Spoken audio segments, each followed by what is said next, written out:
Just అందరూ కూడా హంబుల్గా ఉండండి, పని జరిగిపోద్ది. So good.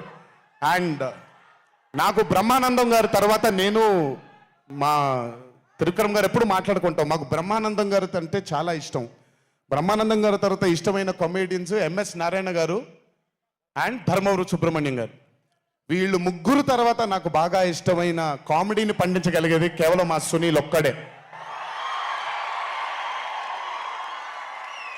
ఎందుకనంటే భాష మీద తనకుండే ఆ పట్టు, రెండవది తనకుండే కింద స్థాయి నుంచి నలుక్కుంటూ పైకి వచ్చాడు కాబట్టి తనకుండేటువంటి